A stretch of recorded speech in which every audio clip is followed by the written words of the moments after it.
ಈ ಕಲ್ಮೇಶ್ವರ ಗುಡಿಯ ಬಗ್ಗೆ ಹೇಳಬೇಕು ಅಂತಂದ್ರೆ ಕಿಲ್ಲೆ ಆವರಣದಲ್ಲಿ ಇರ್ತಕ್ಕಂಥ ಒಂದು ಪುರಾತನ ದೇವಾಲಯ ಇದು. ಈ ಕಟ್ಟಡ ಮೊದಲು ಈ ರೀತಿ ಇರಲಿಲ್ಲ, ಒಂದು ಸಣ್ಣ ಗುಡಿ ಇಲ್ಲಿತ್ತು.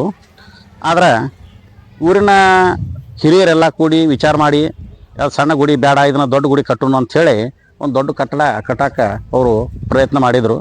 ಆ ಸಂದರ್ಭದೊಳಗೆ ಇಲ್ಲಿ ಬಂದಂಥ ಒಬ್ಬ ಪ್ರವಾಸಿಗರು, ಇಲ್ಲ ಇದು ಪ್ರಾಚ್ಯ ವಸ್ತು ಇಲಾಖೆಗೆ ಸಂಬಂಧಿಸಿರ್ತಕ್ಕಂಥ ಒಂದು ಸ್ಥಳ, ಇಲ್ಲಿ ಯಾವುದೂ ಹೊಸ ಕಟ್ಟಡ ಆಗಬಾರ್ದು ಅಂಥೇಳಿ ಯಾರೋ ಒಬ್ಬರು ಹೋಗಿ ಕೋರ್ಟ್ನಲ್ಲಿ ಸ್ಟೇ ತಂದರು. ಆ ಕಾರಣಕ್ಕೆ ನಿಂತಹ ಅವಾಗ ಆ ಕಾರ್ಯ ನಂತರ ಮತ್ತೆ ಶುರು ಆಗಲೇ ಇಲ್ಲ. ಆದರೆ ಎಲ್ಲ ಕಿತ್ತೂರಿಗರ ಒಂದು ಪ್ರಶ್ನೆ ಏನು ಅಂತಂದ್ರೆ, ಕಿತ್ತೂರು ಕೋಟೆ ಆವರಣದೊಳಗೆ ಸಾಕಷ್ಟು ಇಲ್ಲಿ ಅಭಿವೃದ್ಧಿ ಕೆಲಸಗಳಾಗಿದ್ದಾವೆ.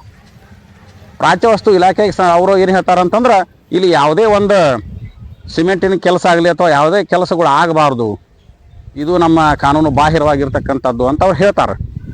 ಆದರೆ ಇಲ್ಲಿ ಸಾಕಷ್ಟು ಇವತ್ತು ನೀವು ನೋಡಿರ್ಬೋದು, ದೊಡ್ಡ ಆಡಿಟೋರಿಯಂ ಆಗೈತಿ, ಮತ್ತು ಏನೇನೋ ಕಟ್ಟಡಗಳಾಗ್ಯಾವ.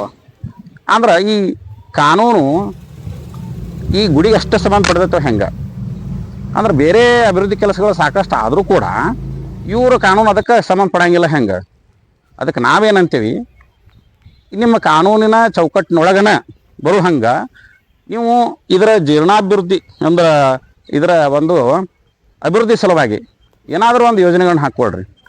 ಅಂದ್ರೆ ನಿಮ್ಮ ಕಾನೂನು ಚೌಕಟ್ಟನ್ನು ದಾಟಿ ಹೋಗ್ರಂಗೆ ಅದಕ್ಕೆ ನೀವು ಏನು ಮಾಡ್ತಾರೋ ಮಾಡಿರಿ. ನಮ್ಮ ಶಾಸಕರು ನನಗನ್ಸ ಮಟ್ಟಿಗೆ, ಯಾಕಂತಂದ್ರೆ ಭಾಳಷ್ಟು ಆಗಲಾರದಂಥ ಕೆಲಸಗಳನ್ನು ನಮ್ಮ ಶಾಸಕರು ಈಗಾಗಲೇ ಮಾಡಿ ತೋರಿಸಿದಾರು.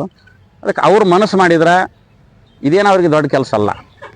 ಭಾಳಷ್ಟು ವರ್ಷಗಳಿಂದ ಈಗೇನು ಇದು ನೆನೆಗುದಿಗೆ ಬಿದ್ದಿರ್ತಕ್ಕಂಥ ಈ ಕಟ್ಟಡ ಏನು ಅರ್ಧ ಆಗೈತಿ, ಇದನ್ನು ಅವ್ರು ಪೂರ್ಣಗೊಳಿಸ್ತಾರೋ ಅಂತಕ್ಕಂಥ ಒಂದು ಭರವಸೆ ಎಲ್ಲ ಕಿತ್ತೂರಿಗರಿಗೆ ಐತಿ. ಮತ್ತು ಎಲ್ಲರೂ ಅದನ್ನು ದಾರಿ ಕಾಯತ್ತಾರು. ನಮಸ್ಕಾರ.